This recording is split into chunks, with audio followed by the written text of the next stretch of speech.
noite, meus irmãos. Graças a paz do Senhor Jesus. Amém. Obrigado, Bebito, sério, pela condução do nosso culto até esse momento. Hoje nós vamos, irmãos, dar sequência à nossa caminhada no Evangelho de Mateus, chegando à nossa 8ª mensagem, completando aí, tecnicamente, 2 meses de mensagem. E hoje nós vamos dar sequência ao capítulo número 4, aonde nós paramos da semana passada. Durante, meus irmãos, a nossa caminhada no Evangelho de Mateus, este tema geral irá nos acompanhar, e eu quero convidar toda a igreja a nós lermos a uma só voz. Assim que lá está. Está falando devagarinho, tem violência. Vamos lá juntos, irmãos? O Messias prometido realiza o plano divino da redenção, apesar da sua rejeição retardar a promessa do reino. Temos deixado sempre claro, irmãos, que a cruz e o túmulo vazio que estão no final de todos os evangelhos confirma a primeira parte do nosso anunciado. A obra da redenção foi concluída, foi consumada. É um fato histórico que Jesus venceu a morte e consumou o plano da redenção. Hoje, todo homem ou mulher, em todo lugar, que clama em fé e arrependimento pelo nome de Jesus, sem mérito algum ou obra, é salvo unicamente pela graça. Porém, Mateus também se ocupa em provar que ele é o Messias prometido a Israel e demonstrar que, uma vez que o povo rejeitou, perdeu-se a oportunidade para que a promessa física da conclusão, da consumação, da instauração do reino se cumprisse, como nós bem vimos tantas vezes prometido no Antigo Testamento, especialmente na exposição anterior do livro de Isaías. Mas onde nós estamos, irmãos, no livro de Mateus? Vamos lá. Eu trouxe uma pequena tabela para facilitar a nossa visualização. Nós passamos, então, pela apresentação do rei, do começo até capítulo 4, versículo 11, na semana passada, onde nós paramos. E hoje, então, nós inauguramos a sessão sobre a proclamação do rei. Começa hoje com o início prático, real, da pregação de Jesus, e vai se estender até o final do famoso Sermão do Monte, no final do capítulo 7. Então, esta parte destacada em vermelho é onde hoje estamos e vamos estar nos próximos bons domingos, uma vez que o Sermão do Monte é um tesouro de conhecimento e com certeza vamos levar um tempo passando por ele nas próximas semanas. Então, hoje, irmãos, como está já dito, nós vamos para Mateus capítulo 4, versículo 12, na sequência, e vamos continuar até o versículo 25, caminhando na palavra de Deus. Vamos lá? Mateus capítulo 4, 12 até o 25. Vamos ver juntos, irmãos, a uma só voz, esse texto. Dá uma olhada à sua direita e esquerda, se alguém precisa tirar uma carona com você, e vamos caminhar juntos. Mateus capítulo 4, versículo 12 até o 25. Vamos lá juntos, irmãos. Quando Jesus ouviu que João tinha sido preso, voltou para a Galileia. Saindo de Nazaré, foi viver em Cafarnaum, que ficava junto ao mar, na região de Zebulon e Naftali, para cumprir o que fora dito pelo profeta: terra de Isaías, terra de Zebulon e terra de Naftali, caminho do mar, além do Jordão, Galileia dos gentios. O povo que vivia nas trevas viu uma grande luz. Sobre os que viviam na terra da sombra da morte, raiou uma luz. Daí em diante, Jesus começou a pregar: arrependam-se, pois o reino dos céus está próximo. Andando à beira do mar da Galileia, Jesus viu 2 irmãos, Simão, chamado Pedro, e seu irmão André. Eles estavam lançando redes ao mar, pois eram pescadores. E disse Jesus: sigam-me, e eu os farei pescadores de homens. No mesmo instante, eles deixaram suas redes e o seguiram. Indo adiante, viu outros 2 irmãos, Tiago, filho de Zebedeu, e João, seu irmão. Eles estavam no barco com seu pai Zebedeu, preparando as suas redes. Jesus os chamou, e eles, deixando imediatamente seu pai e o barco, o seguiram. Jesus foi por toda a Galileia, ensinando nas sinagogas deles, pregando as boas novas do reino e curando todas as enfermidades e doenças entre o povo. Notícias sobre ele se espalharam por toda a Síria, E o povo lhe trouxe todos os que estavam padecendo vários males e tormentos, endemoniados, epiléticos e paralíticos, e ele os curou. Grandes multidões o seguiam, vindas da Galileia, Decápolis, Jerusalém, Judéia e da região do outro lado do Jordão.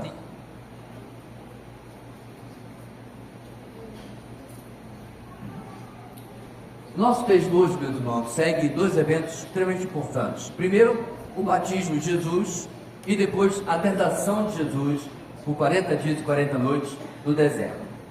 No primeiro capítulo, relembrando nossas últimas semanas, Mateus mostrou Jesus como o Messias esperado e o legítimo rei através do seu nascimento por meio da linhagem de Davi e da sua concepção sobrenatural. No segundo capítulo, Mateus mostrou através das circunstâncias ao redor da sua chegada, incluindo os magos, a atitude de Herodes, exatamente quem era Jesus, como ele devia de fato ser, digamos, temido e adorado, dependendo de quem seja o público.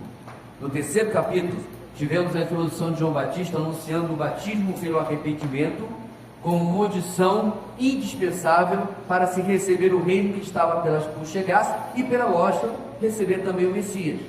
E em seguida, o próprio Messias Jesus, dando exemplo de obediência e humildade, vai até JB, João Batista, para ser batizado por ele. Tudo apontando para uma vida cheia do Espírito Santo e, como o Senhor disse, que aquele era o seu Filho amado em quem ele se agrada. No começo, irmão, do quarto capítulo onde nós estamos, nós vemos a realização de Jesus.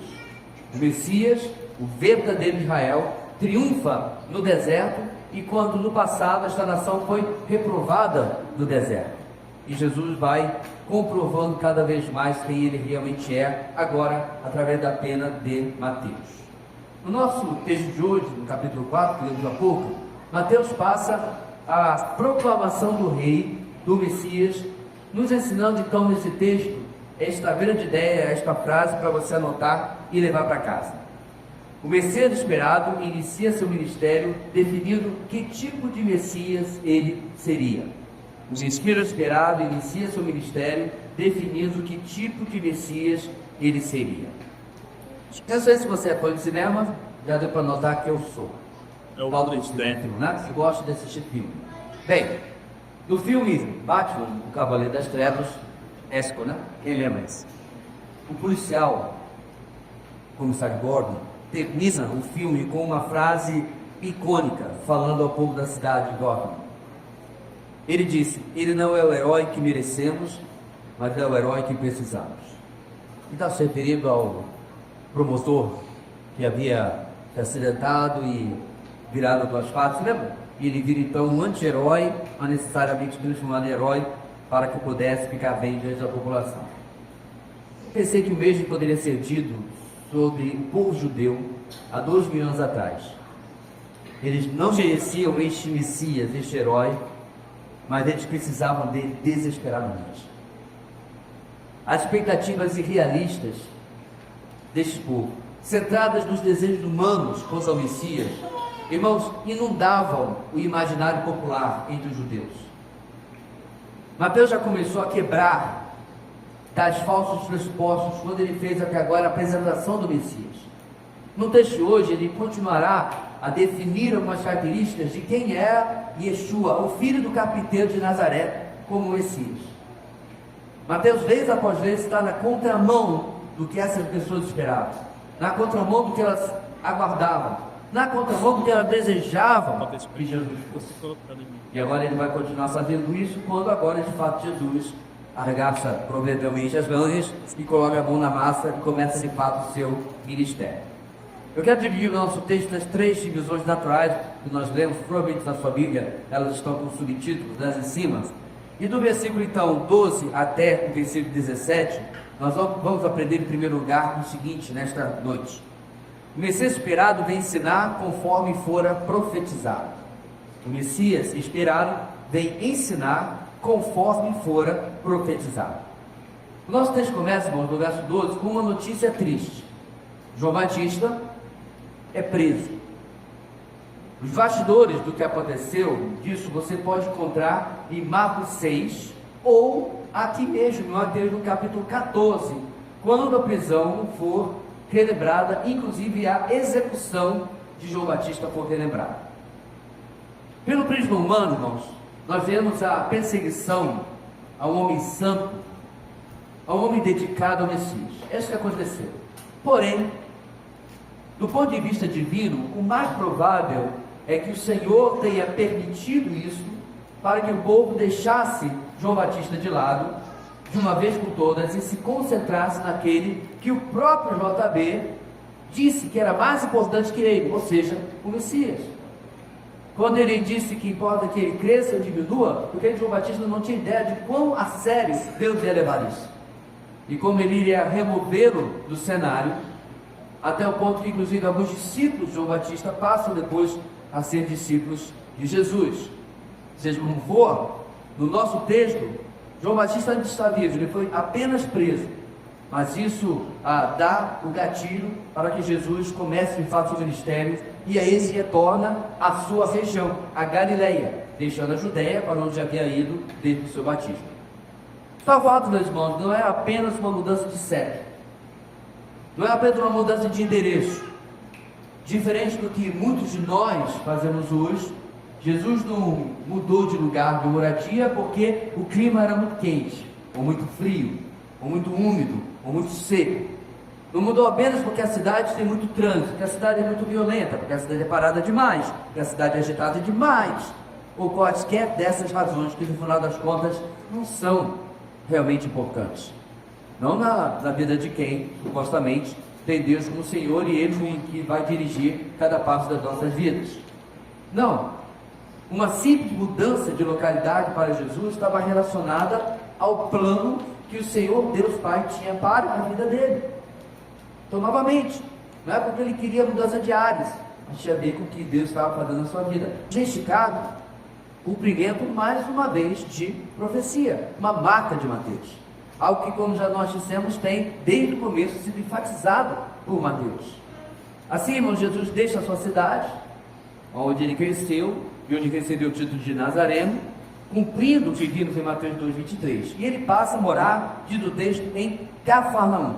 Cafarnaum significa nada mais do que a vila ou aldeia de Naum. E ela é definida como a região das tribos de Zebulon e Naftali, ou Naftali, se você preferir. Sendo que Naftali, mais especificamente, tem o mar da Galileia em seu território e a própria cidade de Cafarnaum no seu território. Ela se tornaria, meus irmãos, um tipo de quartel-general, do local central do ministério de Jesus durante boa parte. Ele retornaria para cá diversas vezes depois das suas viagens ministeriais. Muitas vezes pensando, meus irmãos, em Jesus, quando vamos no nosso imaginário, quase todo o tempo pregando em Jerusalém, nas ruas de Jerusalém.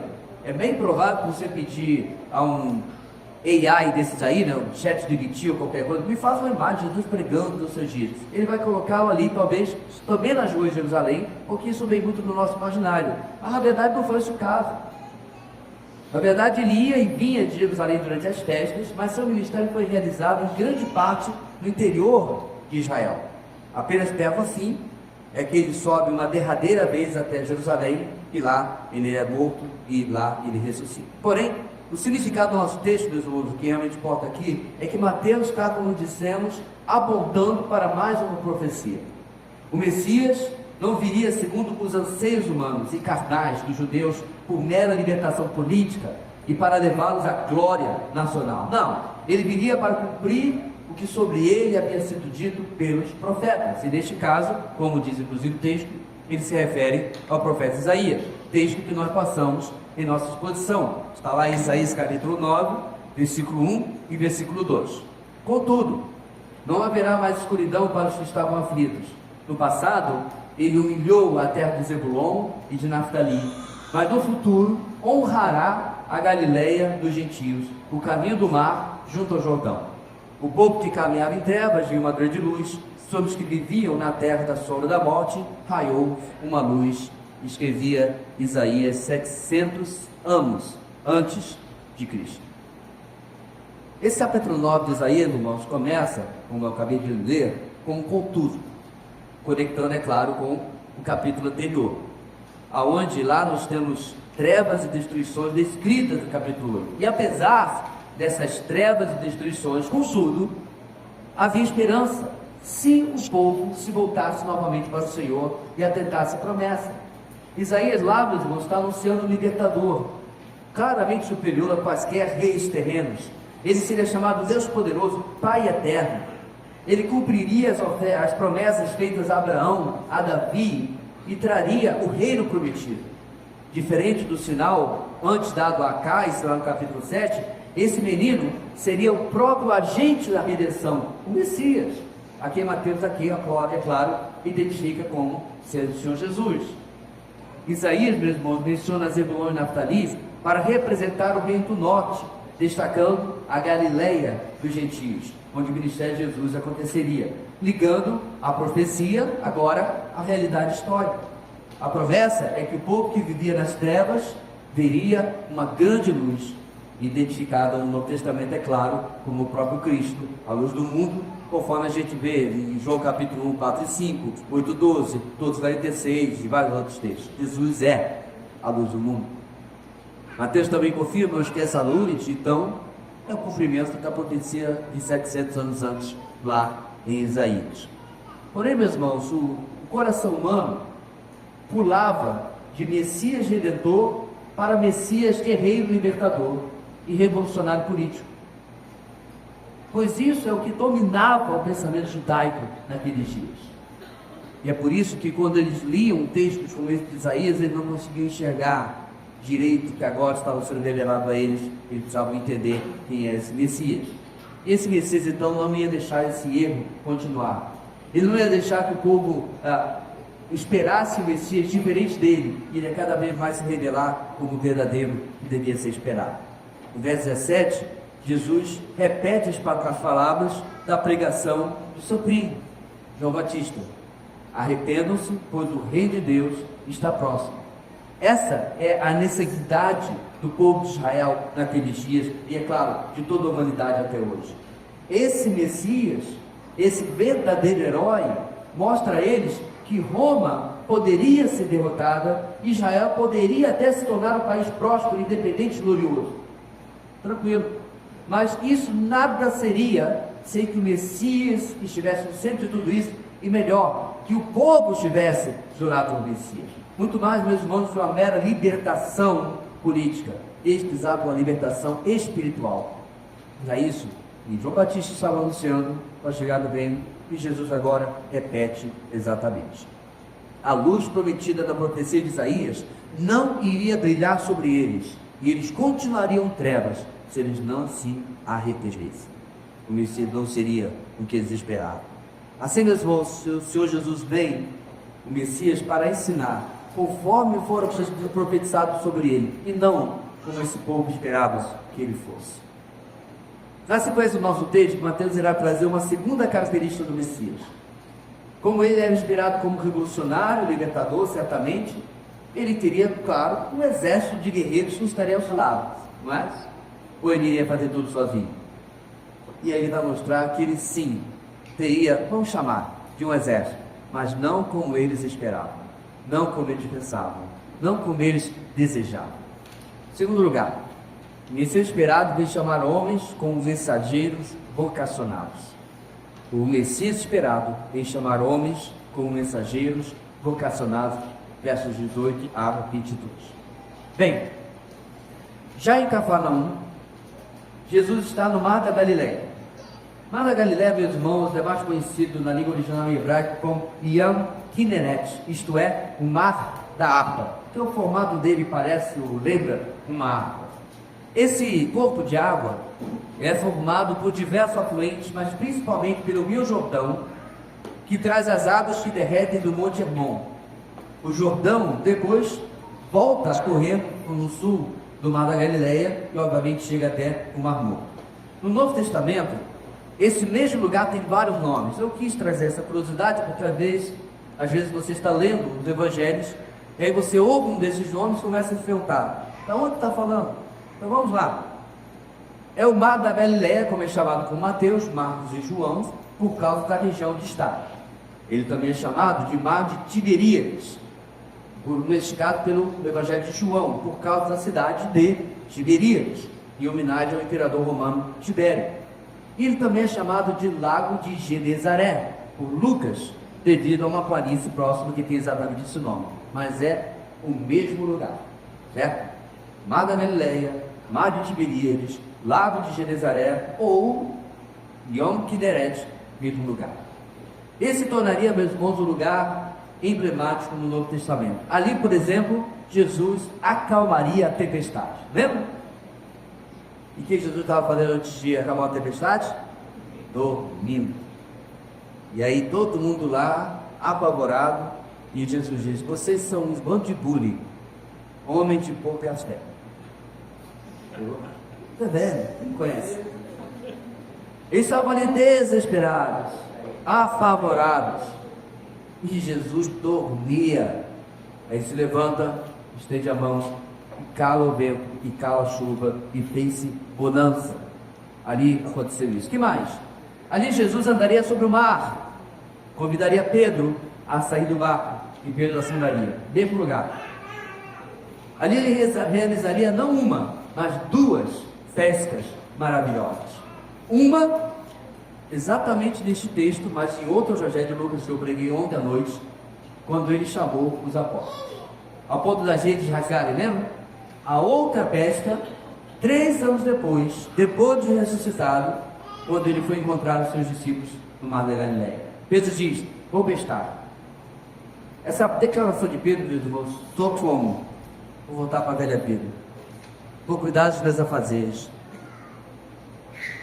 E o Senhor aparece para eles e restaura Pedro, como você bem conhece. Eu e o esposo tivemos o enorme privilégio de estar no lugar de Pedro. Conversou com Jesus ali e ouviu de Jesus a pergunta 3 vezes: Pedro, filho de Simão, ama-nos mais do que a ele? E Pedro respondeu 3 vezes a ele, de forma relutante. Esse é o lugar, meus irmãos, maravilhoso. Acontecimentos fantásticos aconteceram ali. Ali à beira do mar, Jesus restaurou Pedro depois de ser negado 3 vezes. Ali à beira do mar, ele ensinou, ele curou, ele realizou tantas coisas. Nesse lugar, no nosso texto, tudo começa para 4 pescadores que não tinham ideia que as suas vidas estavam para mudar totalmente e para sempre. Quando saíram de casa, despediram-se de suas esposas, como qualquer dia de trabalho. Vou pescar, vou passar a noite pescando, amanhã cedo eu volto, se o Senhor permitir, com os frutos do trabalho. Ele voltou com os frutos do trabalho, cada pesca maravilhosa, mas não voltou da mesma maneira, ou não voltaram da mesma maneira que saíram. Os detalhes desse encontro, irmãos, tem outros evangelhos, como eu falei ontem, preguei em Lucas capítulo 5. Mateus traz um resumo do encontro de Pedro e André, 2 irmãos, e depois de Tiago e João, também 2 irmãos. Esse segundo irmão, Jesus chamaria depois de como? Boanerges. Significa igreja? Do trovão. Não é uma coisa interessante? O filho do trovão se transforma em apóstolo do amor. Cabeça quente. É o camarada que diz: Senhor, só quer que venha fogo do céu e consuma esses samaritanos aqui. Lembra? E ele é conhecido como apóstolo do amor. Basta você ler a primeira carta de João e dá para entender o porquê. São esses que são alcançados aqui. Eles ouviram do Senhor e falou no convite: sigam-me e eu dos farei pescadores de homens. Jesus faz um trocadilho com a profissão deles, os convida ou os chama para serem seus discípulos, pescadores de peixes, agora pescadores de homens. O convite, meus irmãos, aqui não é algo fora do comum, quero deixar isso claro. Por quê? Primeiro, por razões religiosas e culturais. Era comum os mestres, isto é, os rabins, tomarem sobre seu cuidado discípulos para que estes fossem ensinados. E Jesus já vinha sendo reconhecido como rabi, ele vai ser chamado assim várias vezes nos evangelhos. Então era algo normal que ele tomasse para si discípulos. O próprio João Batista tinha seus discípulos também. Mas tem uma segunda razão. Em Lucas 5, aprendemos que esses homens haviam sido impactados pelos ensinos de Jesus primeiro e depois pelo poder de Jesus. Jesus pede para usar o barco de Simão para ficar mais alto e poder ensinar as multidões na praia, ok? E Pedro e os seus irmãos André estão fazendo o quê? Lavando as redes. Um olho na rede, outro Jesus, ouvindo os ensinos. Acabado o ensino, Jesus diz: vai para onde a águas são mais profundas e jogue a rede novamente. O que eles disseram? Mestre, com todo respeito, o senhor é carpinteiro, o senhor entende de madeira, de água, peixe, minhoca, rede, entendo eu. Não seria normal que ele falasse isso, irmãos? Você já teve uma pessoa que é de uma profissão completamente diferente dando pitaco na sua? Eu já tive. Eu já tive crente dando pitaco em como deve ser pastor. Aquele lá foi época. Mais fora da curva do que você pode pensar. Mas as pessoas às vezes gostam de ter opinião sobre tudo. E aí vem esse camarada, claramente não um pescador. Mas Pedro não fala o que eu falei. Pedro diz: Senhor, pensamos a noite toda, não pegamos nada. Mas quando o Senhor está falando, segundo a tua palavra. Qual palavra, gente? Ele acabaram de ouvir. Ensino de Jesus. A pregação tem poder, muito mais falada pelo próprio Senhor. Ele faz o que Jesus diz, e as redes se rasgam, o barco quase afunda, os dois barcos quase afundam. Pedro havia sido impactado pelo ensino e pelo poder de Jesus, não apenas ele, é claro, mas todos que estavam ali. Assim, meus irmãos, podemos dizer que Jesus facilitou esse convite para que ele fosse recebido como foi, de forma positiva. Isso explica uma última questão. No verso 20 e no 22 nós temos afirmações de imediatismo. Olha lá, no mesmo instante eles deixaram suas redes e o seguiram. No 22, deixando imediatamente seu pai e o barco, o seguiram. As duas duplas de irmãos não hesitaram em seguir aquele mestre que ensinava como nenhum outro antes e confirmava o seu ensino de uma forma como nunca havia sido vista antes. Poder na pregação, poder nas suas obras.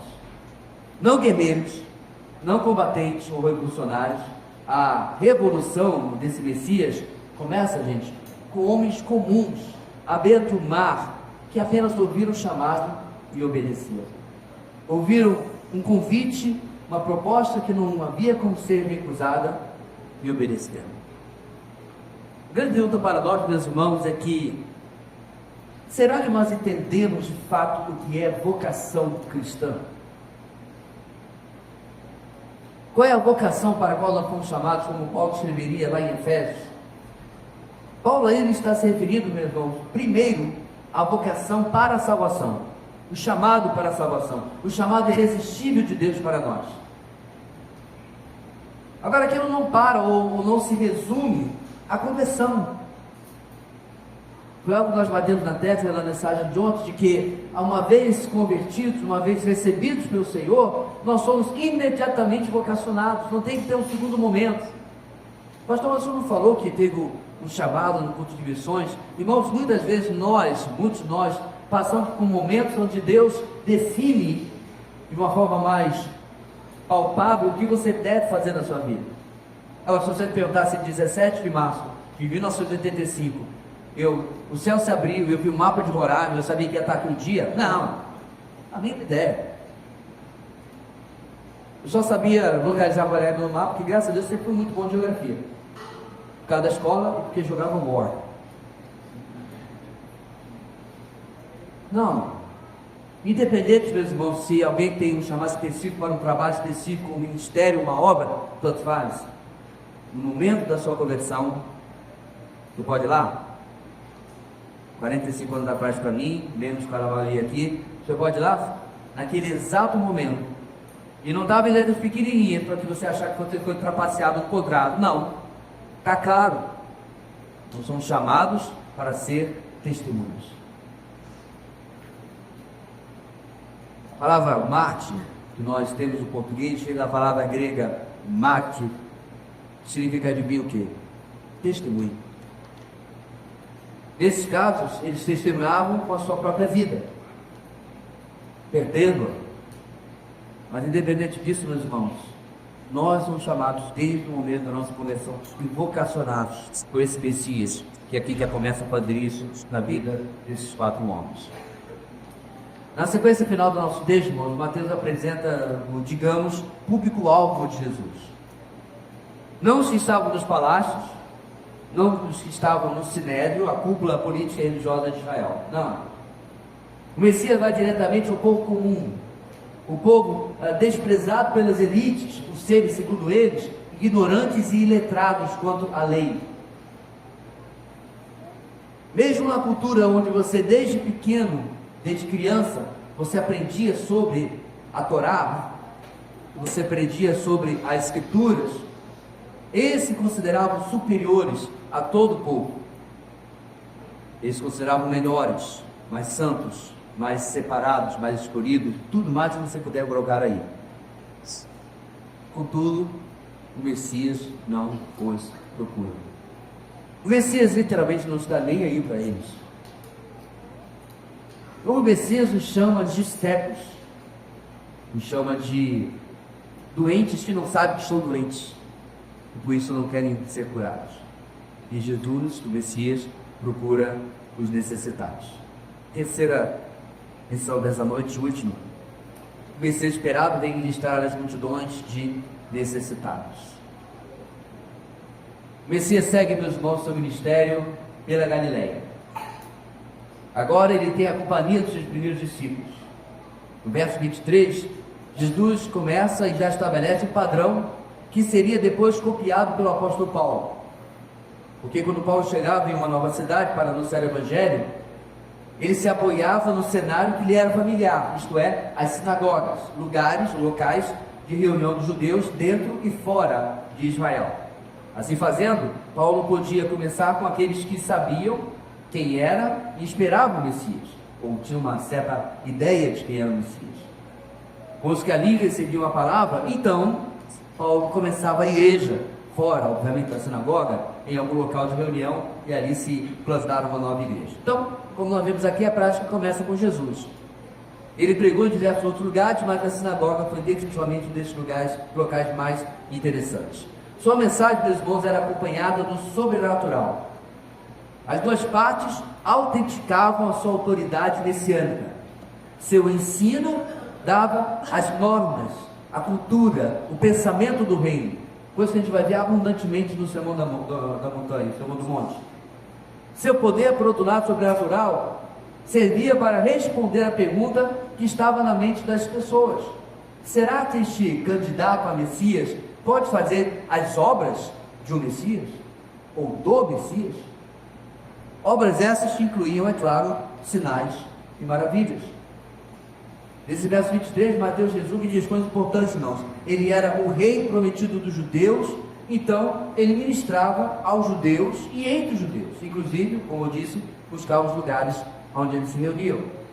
Segundo, já vimos quanto a Galiléia, no primeiro ponto, e como ela estava conectada à profecia de Isaías. Terceiro, ele anunciava as boas novas do reino. Boas novas de um reino que era esperado, literalmente, há milênios.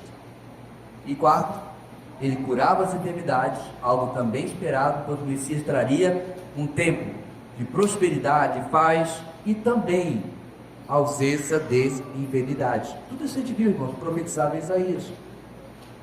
O povo só precisava se arrepender e reconhecer o Messias como ele se apresentava. Em todos os quesitos, meus irmãos, Jesus comprova que ele de fato é o Messias. Por isso, o ministério de Jesus e já dos seus primeiros discípulos se espalhasse assim toda a parte, porque as pessoas começavam a conectar os pontos. Esse pessoal iletrado, ignorante, desprezado pelas elites, eles ficavam lá tendo as suas reuniões para saber como que a gente vai preparar esse camarada. Enquanto isso, as pessoas o seguiam e o buscavam, inclusive de fora de Jerusalém. Nosso texto diz que vinha gente até da Síria. E ele continuava atendendo a cada uma das suas necessidades. Os versos 24 e 25 encerram atestando que da capital ao interior, e até fora do país, como eu disse, norte, sul, leste e oeste, milhares de pessoas vinham conhecer o rei esperado, o Messias abraçado. E ele atendia às suas necessidades. Algo, meus irmãos, que talvez muitos de nós não entendiam, é que o Messias não atenderia a todas as suas necessidades, especialmente aquelas que não estivessem de acordo com a sua missão. Ou seja, Jesus não era um gênio da lâmpada que havia aparecido ali. O que ele estava fazendo autenticava quem ele era, autenticava a sua missão, completava a sua missão. Absolutamente tudo que Jesus fez, quer tenha sido pelo ensino, pela pregação ou pela operação de sinais e maravilhas, estava de acordo com o propósito de Deus e da missão recebida da parte de Deus, e não, de maneira nenhuma, de acordo com os gostos, os anseios, os desejos e até talvez as exigências do povo daquela época, do povo de Ismael. Por causa disso tudo, meus irmãos, o Messias esperado inicia seu ministério definindo que tipo de Messias ele seria.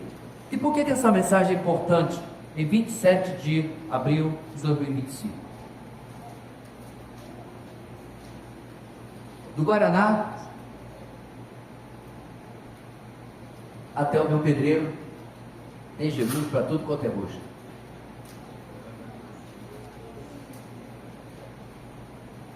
O mundo religioso, meus irmãos, cria os seus próprios Messias, os seus próprios Jesuses, Cristos. Mas quando nós olhamos para a palavra de Deus, a gente vê algo completamente diferente. Jesus deixou claro, passo a passo, no começo da sua meditação e agora da sua proclamação, quem ele era e o que ele veio fazer. Como ele ensinava, como ele curava, como ele interagia com as pessoas. Ele jogava pistas claras de que ele era diferente do que as pessoas esperavam. Será que hoje, meus irmãos, o mundo tem fabricado um Cristo à sua própria imagem e semelhança? Porque talvez, além do desejo do coração deles, nós temos falhado em mostrar Cristo Jesus como ele realmente é. Pregar o Messias como ele realmente é. Fazendo referência novamente à mensagem de ontem, esse é um problema sério com as igrejas. Quando a mensagem do Evangelho começa a ser maquiada, começa a ser pregado um eu-evangelho, algo diluído, algo que agrada. É o eu-evangelho do deixe de sofrer, lembra? É onde a pessoa chega à igreja depois de já ter tentado tudo, aí ela espera que Deus agora vai resolver os seus problemas. É um evangelho tabajara, os problemas acabaram. Quando na verdade, meus irmãos, a vida, por exemplo, desses 4 homens era extremamente tranquila. Era uma minha pescador, vejamos meus Deus, não se lança no mar, e é uma maravilha. Eu acho que a vida de pescador é dura, mas é uma profissão legal. Você pesca, você vende peixe, camaradagem, trabalha em equipe e tudo mais. Aí aparece esse carpinteiro de Nazaré e transforma a vida dos 4. Pedro, crucificado com a cabeça para baixo, Tiago perderia a cabeça 3 anos depois. André, diz a tradição, foi esfolado vivo. E João passou a sua velhice de férias, exilado da ilha de Páscoa. Depois de se morrer de disso. E aí eu sendo obviamente os outros 8, incluindo obviamente Matias, não junto. O ponto aqui, meus irmãos, é que o Messias veio mostrar, está tudo errado o que vocês estão pensando, deixa eu mostrar como realmente é. E amados, essa é a nossa tarefa hoje também. Então, vamos lá, primeiro ponto, olha lá. Ele é esperado ele ensinar conforme foram profetizados. Irmãos, como já explicamos diversas vezes, Jesus precisava contrapor essa expectativa equivocada que o povo tinha sobre o Messias. Então, inicialmente, ele faz isso mostrando que ele veio para tirá-lo das trevas espirituais e não, que é um sentido alegórico, sócio-imaginativo, de trevas, da opressão política ou qualquer coisa assim. Não as trevas da fome, ou da opressão, ou do racismo, ou da pobreza econômica. Não é isso que a gente vê ouvido por aí? Não é? Acompanhando, irmãos, a exortação ao arrependimento, as trevas mostram que o Messias vem em uma missão de resgate espiritual e nada mais. Então, eu vou fazer uma pausa aqui nas minhas anotações. Se você tem procurado uma igreja evangélica, você também, e você acha que seus problemas vão acabar, seu casamento vai ser resolvido, sua doença vai se curar, você vai conseguir emprego que não consegue, está enquanto empregado, eu sugiro que você não pecar mais tempo. Nós não somos pensando que Deus não faz nada dessas coisas? Não, não dizendo isso. E você não pode tratar Deus como gente da lâmpada. Pode ser que Ele cura a sua doença, pode ser que Ele restaure o seu casamento, pode ser que Ele abra uma porta de vida, pode ser tudo. 10 leprosos procuraram Jesus. Todos os 10 foram curados. Quantos voltaram, irmãos? Quando alguém procura Deus por interesse, e esse interesse é satisfeito, sem que haja uma mudança de coração, sem que haja um novo nascimento, esse é um grande perigo. É por isso que muitas vezes as pessoas vão, fui à igreja, eu orei, e Deus não estava nem aí para mim. Não, meu querido, é que você não estava nem aí para Deus. Você entendeu errado. Aí ele não teria como lhe atender, porque você seria igual a esses 9 leprosos, você não sabe nem para agradecer. Inclusive de judeu era samaritano. Nós, irmãos, discípulos hoje, precisamos tomar para nós a palavra profética de Mateus 28 e tantos outros textos que falam de forma clara e incisiva qual é a nossa missão e qual é o conteúdo da nossa pregação. O que é esperado de nós e não nos desviarmos para atender a sociedade. Pregar o Evangelho e assim fazer discípulos é nosso imperativo. A minha, você profetizado nas Escrituras. Estou fazendo uma profecia hoje? Ótimo. Vão por todo mundo e façam discípulos de todas as nações. Batizando no nome do Pai, do Filho e do Espírito Santo. Está aí a sua palavra profecia. E a gente diga, a gente diga. Que se fala isso, né? Assim diz o Senhor. Verdade, irmãos. São obras práticas, execuíveis, para nós colocarmos em ação na nossa vida. No domingo passado pela manhã, uma das passagens que nós lemos foi 2 Coríntios capítulo 15. E lá nós lemos, meus irmãos, sobre o que é o Evangelho. Que Cristo morreu por nosso pecado segundo as Escrituras. Que ressuscitou ao terceiro dia segundo as Escrituras. E Paulo fala que esse é o Evangelho que ele vem sendo pregado. Aos Coríntios e a todos mais. Isso foi uma coisa importante de fazer. Conforme foi profetizado sobre Jesus, ele fez, e a mesma coisa vale para nós. Número 2, o terceiro esperado vem chamar homens como mensageiros vocacionados. Adivinha de quem a gente está falando aqui? A prova, meus irmãos, que o imperativo é para mim e para você, está na forma como o Senhor, desde os primeiros dias do seu ministério, começa a preparar a continuidade do seu ministério. O próprio livro que vem depois dos Evangelhos, se nós formos dar o nome completo, que você tem Mateus, Marcos, Lucas e João, depois vem Atos. Se nós formos dar o nome completo, irmão, deveria ser o seguinte: Atos do Espírito Santo, por meio dos apóstolos, em continuidade à obra do Messias. Cumprido o nome, né? É até difícil botar naquelas bíblias que tem aqui no cantinho assim para achar fácil. Atos do Espírito Santo, por meio dos apóstolos, em continuidade à obra do Messias. É o nome cumprido, mas é o nome correto. Hoje mesmo, meus irmãos, não é nossa obra, não é nossa igreja, não são nossos ministérios. Que isso? Não, continua sendo tudo dele. A luz que Paulo escreve em Romanos 11:36, pois dele, por ele, para ele, são todas as coisas. A ele seja a glória para sempre. Amém. Vocês, meus irmãos, o que tem faltado na minha vida para eu entender sobre esse chamado, sobre essa vocação, de que eu sou este mensageiro vocacionado? A única diferença, meu irmão, nossa, para esses 4 homens, é que eles eram apóstolos. As máscaras do verdadeiro apóstolo, porque você sabe, né? Apóstolo bom e apóstolo morto. Os picaretas que tem aí por hoje, botando o nome AP na frente, né? AP para mim é motor da Volkswagen, não serve para nada. O apóstolo verdadeiro, meus irmãos, são esses chamados diretamente testemunhas oculares de Cristo, e é só nisso que eles se diferem de nós. Pode crer, um dia nós vamos nos encontrar com eles no céu. Fato, inquestionável, não é história da carochinha, não é esperança vazia, não, fato. Um dia eu vou conversar com o Pedrão, que ele deve ser gente boa pra caramba, apesar de tudo.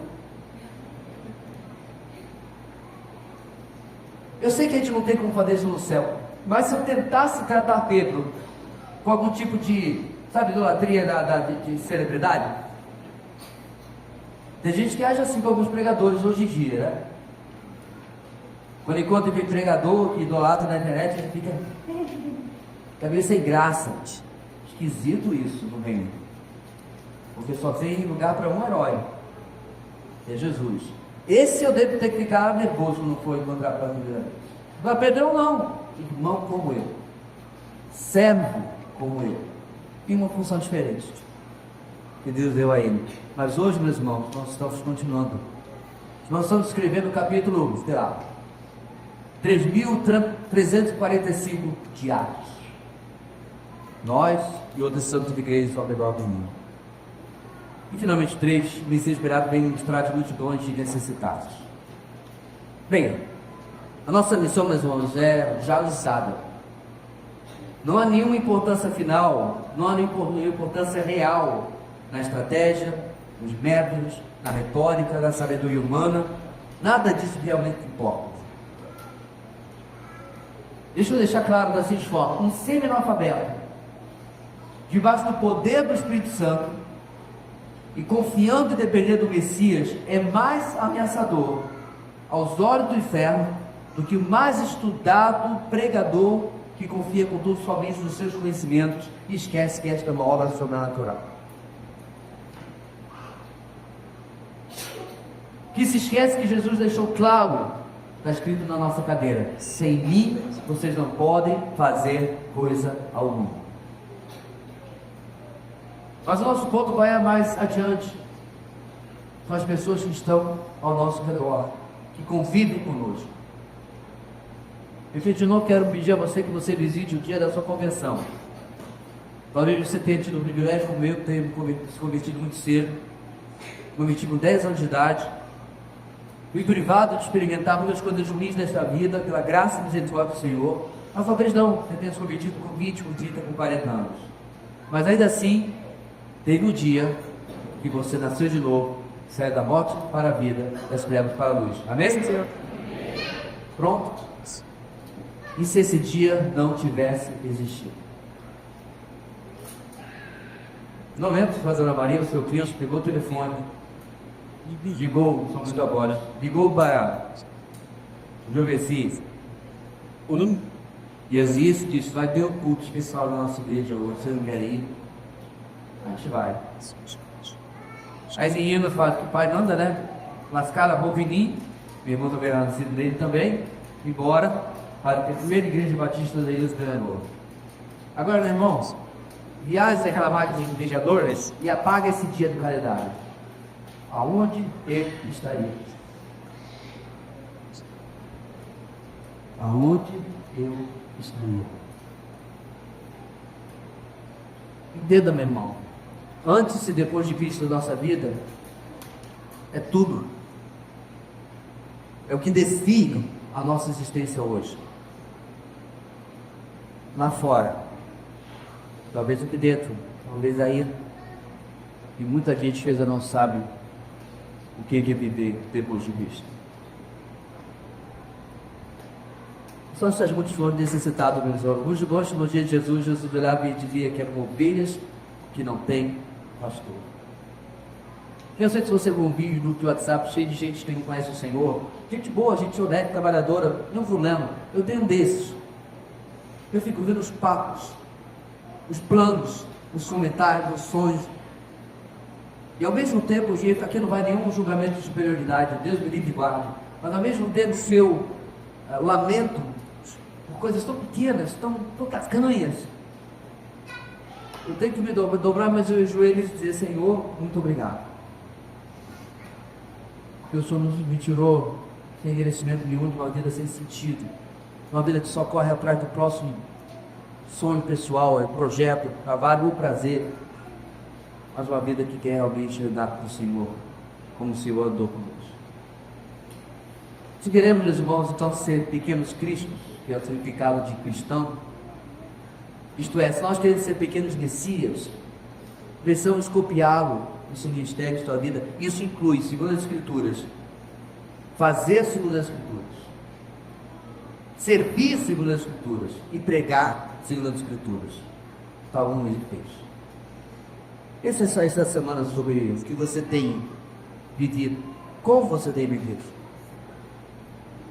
É muito bonito, meus irmãos, ler sobre a vida de Jesus, mas é sem sentido e sentido nenhum se isso não se transforma em desafio para a minha vida, para a minha rotina, para minhas escolhas do meu dia a dia.